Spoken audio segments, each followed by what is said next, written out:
Hello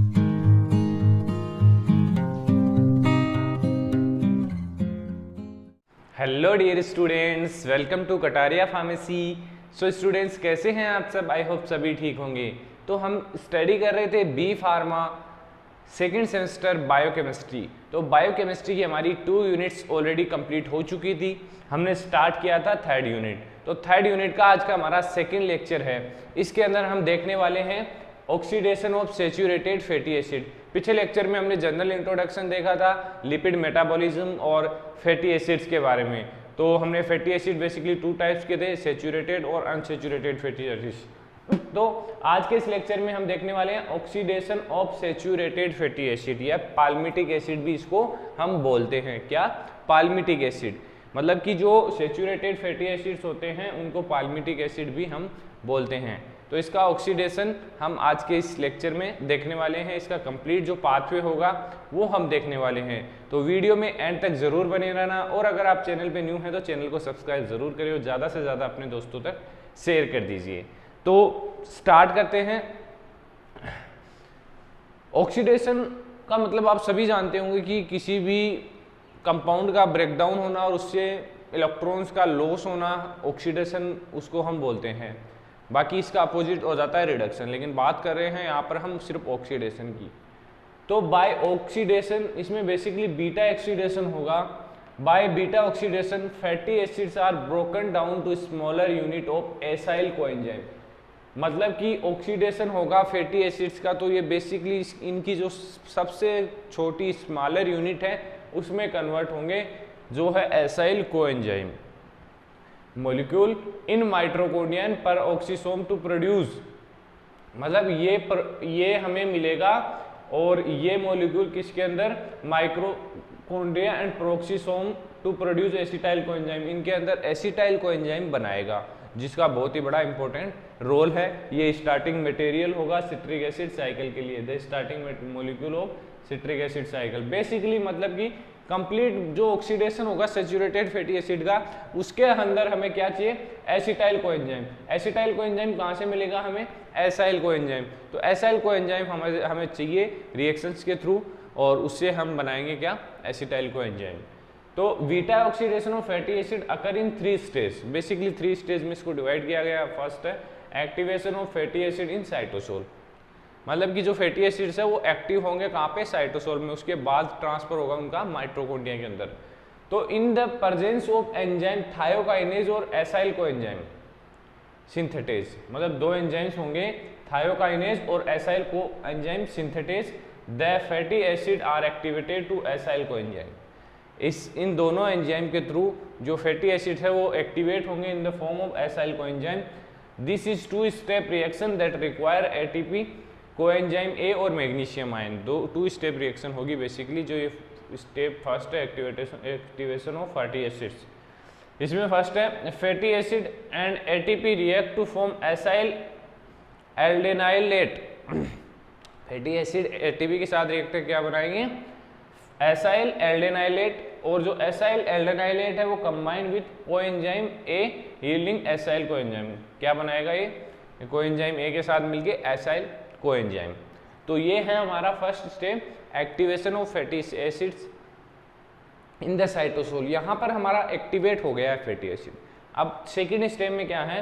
transport of activated fatty acid in mitochondria. Mitochondria के अंदर basically इसको transfer किया जाएगा। कैसे होगा? The membrane of mitochondria is impermeable to fatty acid. वो जो मेम्ब्रेन होती है माइटोकॉन्ड्रिया की वो इम्परमिएबल होती है किससे? फैटी एसिड्स के। देयरफॉर रिक्वायर, इसके लिए हमें अब इम्परमिएबल है तो वो ट्रांसफर नहीं हो पाएगा, इसलिए एक स्पेशल कैरियर की रिक्वायरमेंट पड़ेगी, जो है carnitine, specialise carnitine carrier system to transport active fatty acid to form cytosol to mitochondria matrix. Cytosol to direct mitochondria matrix में कार्टेनाइन कैरियर के थ्रू एक्टिव जो फैटी एसिड्स है उनको ट्रांसफर किया जाएगा। तो 3rd स्टेप हमारी बीटा ऑक्सीडेशन प्रॉपर। इसमें जाने से पहले हम देख लेते हैं हमारा जो पाथवे का फ्लो चार्ट है वो भी आप देख लीजिए, क्योंकि हम यहाँ पे फ्लो चार्ट ड्रॉ नहीं कर पाए, इतना ज़्यादा लॉन्ग है। तो आप देख सकते हैं ये फ्लो चार्ट। इससे भी आपको काफ़ी जो भी रिएक्शंस हैं, जो भी स्टेप्स हम देख रहे हैं, वो सब कुछ आपको इस फ्लो चार्ट के अंदर देखने को मिलेगी। इससे आपको कंप्लीटली समझने का मौका मिलेगा। अगर आपको फ्लो चार्ट याद है तो आप फ्लो चार्ट से भी थ्योरी लिख सकते हैं, बाकी अगर थ्योरी याद है तो थ्योरी से फ्लो चार्ट आप बना सकते हैं। तो कंफ्यूज होने की बिल्कुल भी जरूरत नहीं है। अगर आप रेगुलर लेक्चर्स हमारे साथ अटेंड कर रहे हैं तो आपको पता होगा, मैंने काफ़ी टाइम से ये बताया, काफ़ी लेक्चर्स में मैंने कभी आपके लिए यहाँ पे पाथवे लेके आता हूँ, कभी आपके लिए थ्योरी लेके आता हूँ। तो अलग अलग लेक्चर्स में अलग अलग टाइप से आपको दिखाता हूँ। तो अब देख लेते हैं बीटा ऑक्सीडेशन प्रोपेर, जो लास्ट स्टेप है। इसमें क्या है, every beta oxidation cycle give a molecule of 2 carbon compound. क्या देता है, मतलब कोई भी बीटा ऑक्सीडेशन होता है तो इसके अंदर क्या मिलता है हमें, एसिटाइल कोएंजाइम। और हमें क्या रिक्वायर्ड है, एसिटाइल कोएंजाइम की रिक्वायरमेंट है, जो बेसिकली क्या होता है, starting material of citric acid cycle.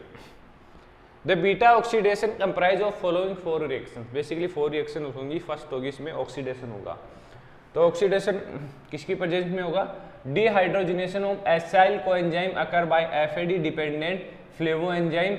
Acyl coenzyme dehydrogenase की प्रेजेंस में एसाइल कोएंजाइम का ऑक्सीडेशन होगा। In this reaction double bond is form between alpha and beta carbon. मतलब कि एसाइल कोएंजाइम का ऑक्सीडेशन होगा किसकी प्रेजेंस में, एसाइल कोएंजाइम डिहाइड्रोजनेज की प्रेजेंस में। सेकेंड स्टेप है hydration. Enoyl coenzyme hydrolase causes hydration of the double bond producing beta hydroxy acyl coenzyme. मतलब इसको हाइड्रोलाइज कर देगा कौन, इनोइल कोएंजाइम हाइड्रोलेज। बेसिकली किसको, बीटा हाइड्रोक्सी एसाइल कोएंजाइम को जो यहाँ पर बना था। देन सेकंड ऑक्सीडेशन होगा फिर से। In the second oxidation beta keto acyl coenzyme is form. क्या बनेगा, beta keto acyl coenzyme is form and NADH is generated. यहाँ पे क्या जनरेट होगा, NADH। The reaction is catalysed by beta hydroxy acyl coenzyme dehydrogenase. किससे catalyse होगी, beta hydroxy acyl coenzyme dehydrogenase. तो ये एंजाइम्स आपको याद रखने पड़ेंगे। अगर आप पाथवे याद कर रहे हैं तो उसमें भी याद रखने पड़ेंगे, थ्योरी याद कर रहे हैं तो उसमें भी याद रखने पड़ेंगे। लास्ट है cleavage.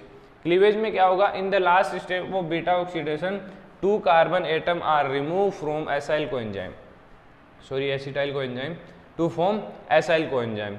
This reaction is reform as thiolatic cleavage and catalyzed by the beta keto acyl coenzyme thiolase. Basically इसमें एंजाइम यूज हो रहा है कौन सा, beta keto acyl coenzyme thiolase. ये लास्ट स्टेप होगी beta oxidation of fatty acid, saturated fatty acid. यहाँ पे हमें क्या मिलेगा, एसिटिल को एंजाइम, जो हमें रिक्वायर्ड था। तो ये कंप्लीट हो चुका है oxidation of saturated fatty acid. बाकी आपको नोट्स के अंदर complete flow chart pathway with theory मिलेगा, और नोट्स के लिए आप टेलीग्राम ग्रुप ज्वाइन कर लीजिए, वहाँ से आपको नोट्स भी मिल जाएगा। तो बने रहिए हमारे साथ, मिलते हैं नेक्स्ट वीडियो में।